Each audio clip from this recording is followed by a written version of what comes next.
So you can proceed with the other question. Okay. The next question is, how do you balance your work and having a happy family life? So that is a big question because it can be crazy sometimes. My kids, we have alarm clock. We have a 2-story home. So we have an alarm clock upstairs that's very loud, and we have an alarm clock downstairs. And then I can program it to sing songs, or I can send a message. I could type a message to say it's time to wake up. So I have to do that 3 to 4 different times to get everybody in the house up and moving in the mornings. And that is every morning. Now, you all probably do a much better job than me with your kids waking up. But my kids depend on hearing my voice, seeing me come up to their room and say, "Are you getting ready?" And that's a lot, but they love it. And I think I made them too dependent upon that. We also have a practice of having family dinner together every night at the table. I know that is challenging because people are busy, but I definitely feel like that time to sit around the table and talk about your day. I ask my kids to tell me 2 good things that happen to them each day and 1 not so good thing. And then they get to hear something that really good happened to me and maybe something not so good. But we share it and we say, "That's great," or, "Oh, how did you handle that?" And it's all around the dinner table. It gives us a time to talk. And then my husband works a very busy schedule as well. So we set aside Sundays as our family time. Sundays, we all, of course, go to church together. We go out to brunch or to eat after church. And then we just usually spend that entire day at home after we've gone out and just be in each other's company. And not really take work into that time, but just have a relaxing family atmosphere. Great. Thank you. Yes. Proceed. I think there are 2 more questions. Oh, I'm not sure. I don't have the questions right in front of you. Okay. Yes, the next question is, this is a hard one. I thought about it because I've been given a lot of advice. What is the best advice that I've ever received in my life?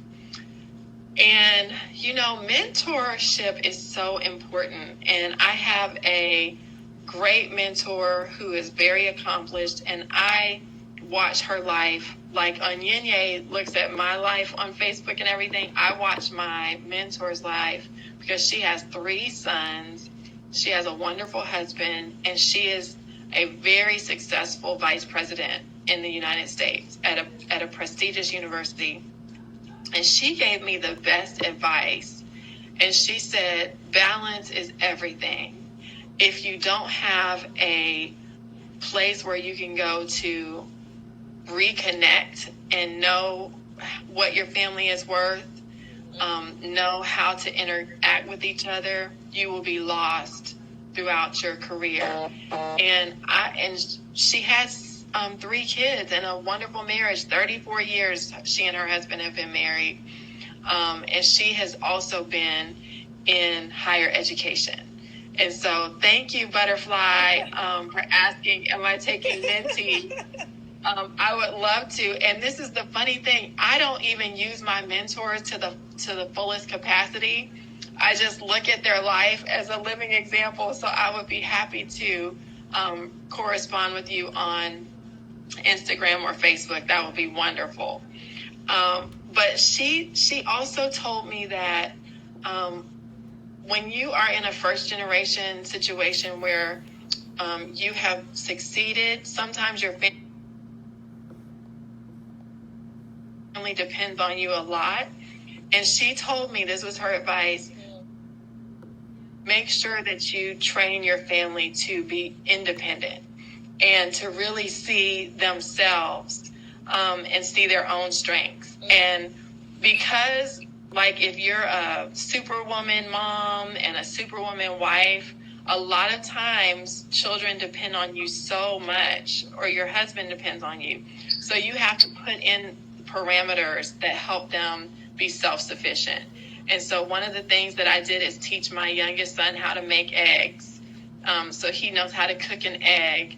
I taught my daughter how to boil an egg. It's not that much, but it's little things that if I'm running home late from work, then they can fix themselves something. And then the other invention that I love is to use the air fryer, because it's like a microwave, but it just makes the food healthier. So they learn to use the air fryer. And then they'll grow up into some other things to be more independent as well. So that was the advice she gave me. One time I gave a group of mentees advice, and that was, you can have it all, because there's books or people that say you can't have it all. You can have it all. It's just that you have to balance what your all is. And that is an Allyson Watson quote. I've said it at several different venues. You can have it all, but you have to balance what your all is. Your all may be that your children were able to leave home fully dressed with matching socks, and that you showed up to work on time, and that you were able to get home in time to get dinner prepared or help with something. And I have to say that my mother and sister are very much a part of my children's life. So my mother helps me with the children quite often, and she picks them up from school every day. So that is an added part of our family. That's very important. Our family unit success. Do you want me to ask the next question, Onyenye? Yes, because I have a couple of questions that have come up, but I'll let you finish and then we'll get to questions. Okay.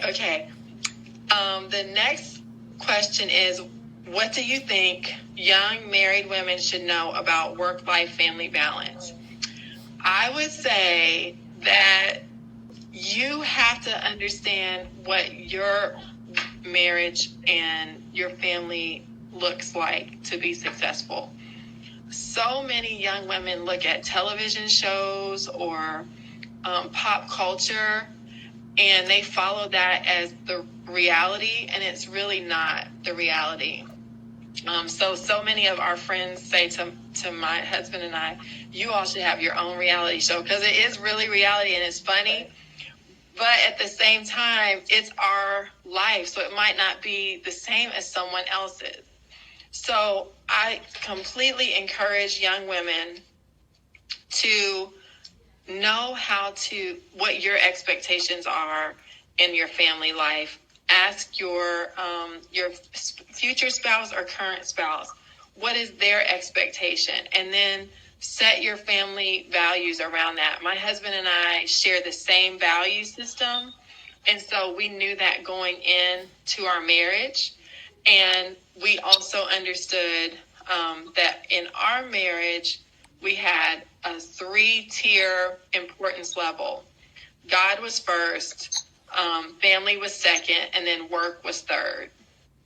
But we also know that we were representation of our family and our own success. So we all put the very best into everything we did. We put the very best into our church. We put the very best into our children and our families. And then we put the very best into our jobs. So there's probably not one position, I could probably guarantee not one of our jobs that my husband and I have had would say that we ever were slackers, because we all try to work as hard as we can to make sure that we benefit ourselves and the organization professionally. And I'll take any questions that you have, Onyenye. Oh, wow. I mean, I'm like, I know you from afar, but I'm just even more impressed. I mean, when you talk about you always, I just lost it. But the last thing you just said about showing up fully in all of the different areas that you commit to. And I'm just like, because we live in a world where everybody is so busy.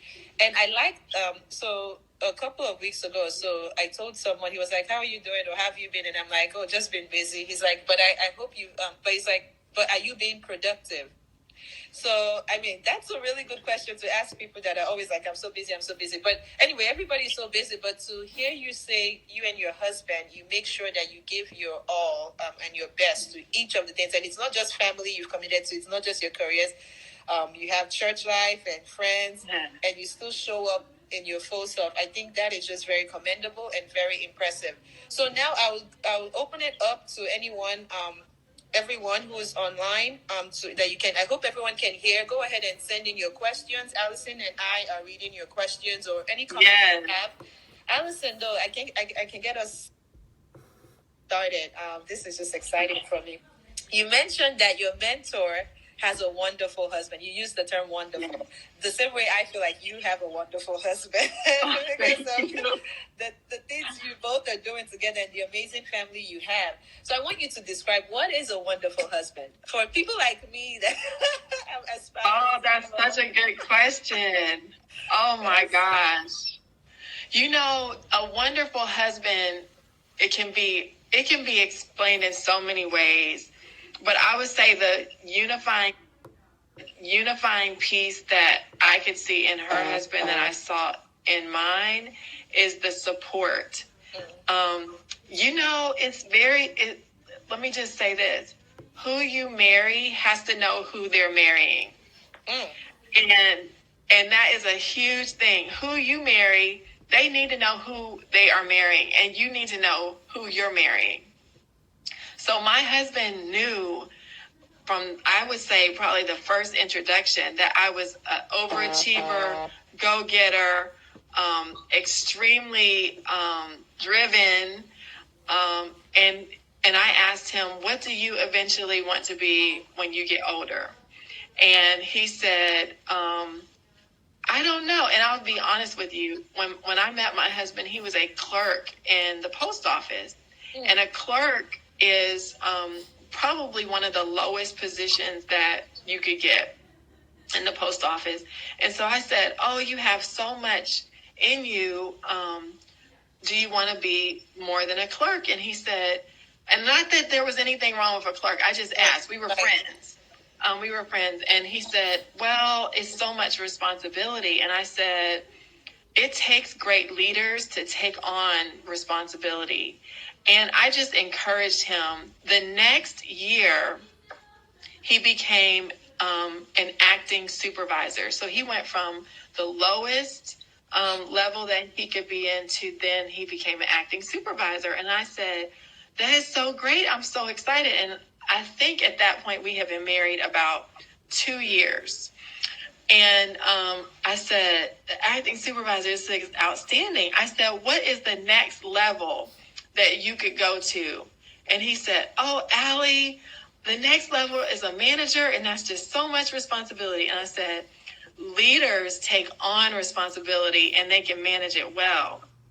The next year after that, he had become an official supervisor. Then the next year after that, he became an acting manager. And so that's the next level up. So he went from, remember, clerk to then supervisor to then manager. And now he is right under the highest level that he could achieve. And so you asked me what makes a great husband, but it's what makes a great spouse. So I believed in him and he believed in me. So with higher education, it's pretty much scripted. Like you become an assistant professor, you work in that, you get tenured, you receive your promotion. That's how it works. You stay in for 6 years, you go up for tenure, you earn tenure, you get to the next level. So I just worked diligently in that tenure track until the opportunity came for me to become an assistant dean.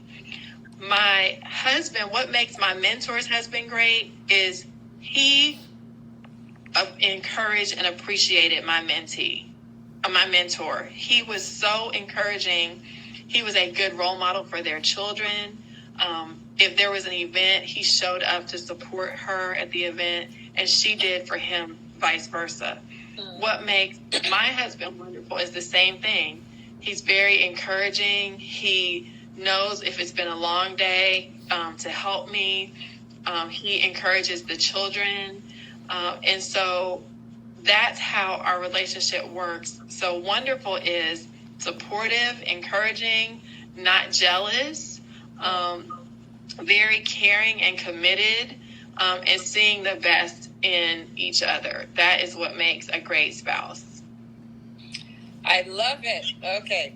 I love Yes. it. I love it. Okay, I don't know if people are scared because I've been asking all the questions, or so we're waiting for you all. I'm just trying to buy time, and actually, I'm just very interested in the topic. So please, everyone, we have about 10 people who are currently online. So go ahead and send in your questions. And shout out to Michael. I think he's the only guy on here, but there might be another guy. I think I saw somebody else. But yes, I think it's also very important for men to be carried along. I was listening to Susie Orman over the weekend, and she has this Women and Money Matters conversation, and she said that one of the things that a lot of women are missing the mark on these days is the fact that they're striving for financial independence, but they're leaving the men behind. And she's like, bring your partner, bring your spouse along. I mean, you can address this, but finances, I know, is one of the issues that impacts a lot of relationships. But Susie was just like, okay, I care about women and empowering women, but if you are getting your finances in line and your husband is just there spending and maxing out credit cards, it's not going to be good for your relationship. So I think, I'm just saying that to acknowledge the men who have joined us. It's very important, as much as we know women have been marginalized, we also want to make sure that our men are partners with us in this. Okay. Amen. So I see, I'll answer Butterfly's question first, because she asked about, let me see, have you ever experienced rejection and how did you handle it? That was something that was very hard for me. I'm glad you asked the question, because I received my Ph.D. at the age of 25. I was the youngest African American to finish a Ph.D. at a research university at that time in educational leadership. So I would say pretty much my whole career, I did not experience rejection. It wasn't until about 2 years ago, my job invested in me and gave me a life coach, a career coach. And I wanted to propose something at the job, at the workplace. And I was so used to everyone always being on board that when the faculty rejected it, I was like, this is not possible. This is just not possible. And so I remember a learning experience coming from this, because my job or career coach said, you needed to experience this rejection, because if you become a president like it's in your goals, everyone might not buy into what you are trying to accomplish. And so how do you work through that? And how do you get small groups of people to work towards what you ultimately want to accomplish? That's how I dealt with the rejection. I overcame it by just simply saying, delay is not denial. It might not be the time to do this now, but maybe I need to look at it in a different way. And I'm a very self-reflective person. And so I look internally and I look at the circumstance and I don't take it personal. I just say, okay, I'm going to move on from there. I have not experienced personal rejection from my marriage at all. That has been wonderful. It's mostly been if it was a career thing. I know I wrote a grant and did not receive it. That was horrible. I did not like that, but I just made it better the next time and put it forward. There is a saying in the United States that says, if at first you don't succeed, try again. And so that's pretty much what I do. If there is rejection, I try it again in a different way. And now in this day and age, we see so many people that were rejected and now they're multimillionaires. So don't let rejection stop you. Get better, make it better, brush it up, and then try again. And then I think Michael had a question too. It might not be. It's in Edinu is, Were Yes, there? That's Michael. Yeah, Michael. Okay, Michael. Were there instances where he could be jealous? How did he manage it? This is very important remember I said know who you're marrying, and they need to know who they're marrying. I have always been very outspoken, very much a leader. When I was in high school, I was selected to be the class president.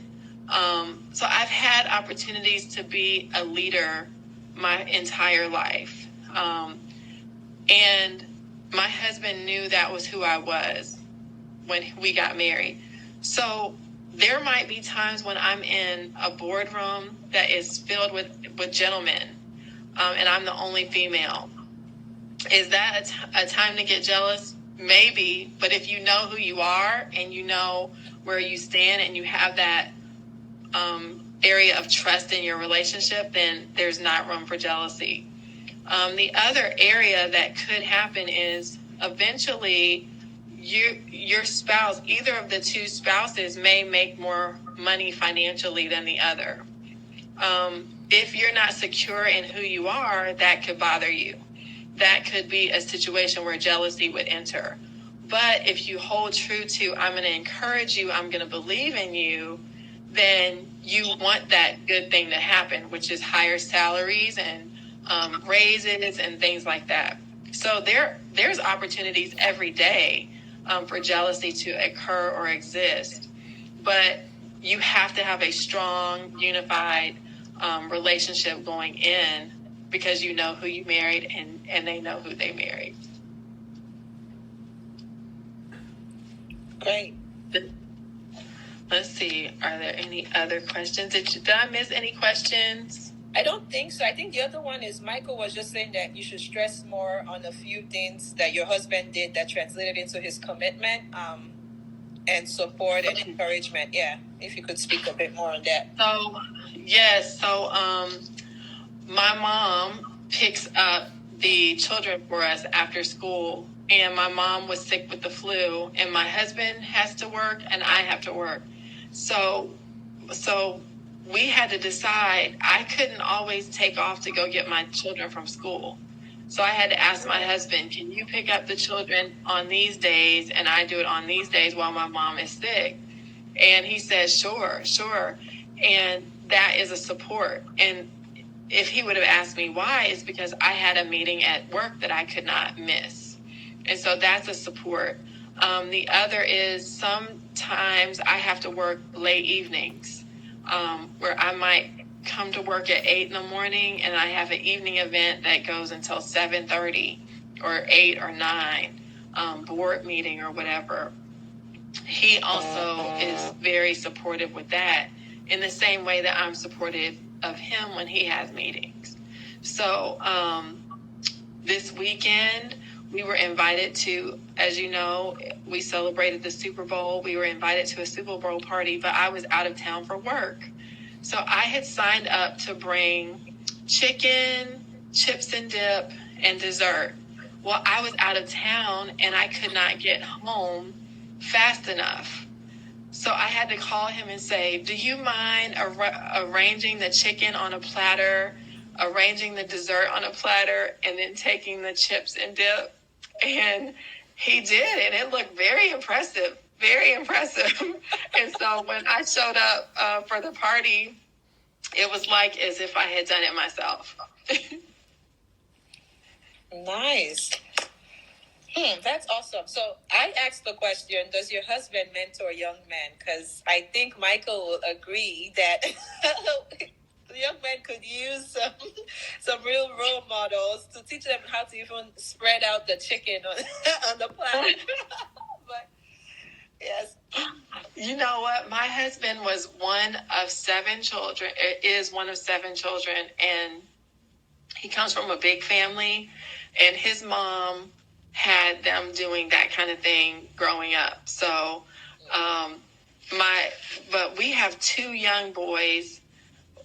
Andrew is 14 years old. He's on the far end of the picture wearing a hat. And then our youngest is Adam. He's 10 years old. And when I was out of town, Andrew, the oldest son, stayed with my husband, and they had father-son time.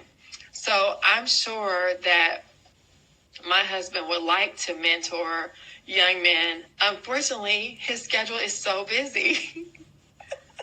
The same way yours is, but you still make time to have a chat. I do. There. Yes. Yeah. Because on a personal level, for me, my nonprofit Strong Enough Girls, I'm still praying to God that my spouse would run Strong Enough Boys, because I really believe in teamwork, and I see that our society, whether in the U.S., in Nigeria, in the UK, all over, we are lacking male role models, or just men who want to be real with guys and not just always put on this macho front, and then also humility. Like Michael mentioned, it seems like your husband is humble, or I don't know if it's his background, but I think just these days we notice, and I don't want to make this about like relationship or guys versus women, but many people, when you use the word driven, guys get scared, or even when you talked about even asking your husband, like, where does he see himself, and does he want to be a leader, like what's the next level? I feel like in my interactions with guys, they find that intimidating, or they don't even have answers, and they feel like, don't ask me this question, I'm not ready for it. But I really commend your husband for even answering those questions and even living up to it. Like, he kept living up. Yeah. Well, the funny thing, and it goes back to the first word that I said to describe myself, I work with people all the time that are not operating at their maximum potential. And so I believe that God has allowed me and gifted me to be able to help push people to their next level. So when I asked him, like, are you going to stay a clerk your entire career? I said it in a very loving way, like, right. If this is what you want, if this is what you feel like is your best self, then okay, tell me that. But I know it's not your best self, and you know it's not your best self. So how do you get to the next level? And once he started doing it, he started seeing, oh yeah, I really do have a gift for that. And I've done that, the same thing with young men and women that have come across my path, like encourage them. Okay, you're here now, but write a goal for the next 5 years. And that's a story I didn't share, Anyinye. When we were dating and my husband proposed to me, I had we were getting married, and I said, there's one reason that I will not marry you. And I said, and I will literally call off the wedding if you don't do this. And he was like, what? And I said, I need your 10-year plan. Where do you see yourself as the head of this household in the next 10 years? Now, I'm pretty bold like that, so I was like, either you come up with it or we're not going to go through with the wedding. And so, because as a driven, motivated leader, you want to know where the leader of your home sees you all. And so it was hard for him. And I said, you can get help from a friend. You can ask someone. You can do whatever you need to, but you need to have a 10-year plan. So anyway, he did come up with a plan, and the wedding obviously took place. Right. And 18 years later, yes. 3 kids later, wow. Okay. Yes. So just the other day, I think I asked him, hey, I said, it's time to brush up the 10-year plan. Where do you see us now? And then the kids get involved too. And they're like, I want to do a 10-year plan. So we had a vision board party when we did vision boards, and it was really fun. Wow. Awesome. So we are at 7 minutes to go. And I know we all have meetings and other things to get to. So I'm asking the audience now, is there any other question you want to ask before I do a recap? I just want to highlight some of the key takeaways from today's session. And I feel like this has been like my best Instagram live. So please, while I'm talking, go ahead and type in your questions. I wish everybody could speak, but our internet connection hasn't gotten that powerful yet for us to all see each other. But this has been like the best one, really. In terms of logistically and content wise. So Yeah, just to talk about the Evolve Mentorship Program a bit. It's a program that launched in January last year, and last year we mentored 24 women, and where our focus is on African women, young African women, who are just desiring direction, just want to see a physical representation of somebody who is doing things that they want to do or think that you want to do. And Allyson, I mean, you're such a fantastic example. I mean, it's not, I admire people like Oprah and Michelle Obama, but how often am I going to be able to call them up and say, hi, can we do a chat? And speaking of that, okay, there's a question that just came up, but I also want you to tell us who are some of the people you admire, aside from your mentor. But there's a question that said, did you ever doubt yourself on your journey? Oh, that is a beautiful question. Okay, let me just say this. You don't have room for self-doubt. You just don't have room for it. There was not ever a time when I doubted myself. Now, do your dreams scare you? Yes. Do your visions for yourself scare you? Yes. Is it can it be overwhelming at times? Yes. But don't ever doubt the ability that you have to accomplish your goals. If you put all of the steps in place to achieve your goals, you just don't have room for doubt. And that's where I say you have to encourage yourself or surround yourself with people who will encourage you. Now, I don't like people to just tell me things that are good just because they think it'll make me happy. I want people to be very real with me and very honest. But at the same time, you want positive people around you so that if you give a speech or you do an event, they will say, you know what, you did a really good job. You fumbled a few times, but then you regained yourself. Or is this a good paper that I wrote? You have a few grammatical errors, but once you fix those, it'll be outstanding. People need to be very realistic with you, but at the same time, how you feel about yourself is what you're going to portray. So, no, I have never doubted myself. I have been scared. I have been nervous, but I've never doubted the ability to do what I know I'm supposed to do. And that is follow 3 P's: your purpose, your passion, and I alternate with these, but purpose, passion, and plan. Purpose, passion, and plan. Because your purpose drives your passion, and your passion is driven by your plan. Wow. Or God's plan. Wow. Great. So, Allyson, can you tell us some of the women or not just women, or people you admire in general, people who you look up to, whether immediate family or external? I definitely look up to my mom. So my mom, and I'll tell you about famous people too, but my mom had to rebuild our family as a single mom. So growing up, I had experienced a lot of wealth, and then it was all changed. It all changed in a blink of an eye. And my mom had to rebuild, and by herself, she had to get a different job, and she had to promote herself in a company that was run largely by Caucasian men. And she became an executive and worked very hard. So I saw that example first, and it just gave me the roadmap on how to be successful. And then, of course, I love Oprah. I love Michelle Obama. You mentioned both of them. But one person who is deceased now who really got me through, I read a lot of her books and just was enamored by her, was Maya Angelou.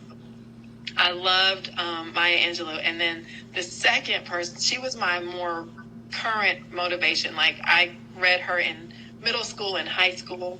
But the life of Dr. Mary McLeod Bethune, one of the first African-American educators in the nation, who founded a school. And by the way, I graduated from Bethune-Cookman College that was founded by Mary McLeod Bethune.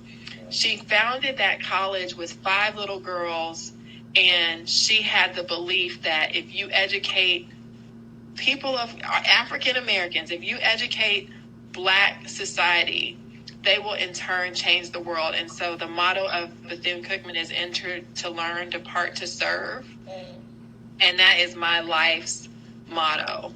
But Mary McLeod Bethune had a significant, and she was far long deceased when I went to Bethune-Cookman, but her life and her meaning changed how I think about the world. Wow, awesome. And see, somebody just joined us, but she has missed the great session. But Allyson, thank you so much. I feel like we have to do a part. So sorry, everyone. It seems like we got cut off right at the 1 hour mark, and it doesn't seem like I can save the video. So if you have people that missed it, let them catch us online, and watch the live video. Oh my goodness, I'm so sad I couldn't record that conversation. But we look forward to having Dr. Watson again in the future. Thank you all so much for joining us. Hi, sorry we got cut off. Miriam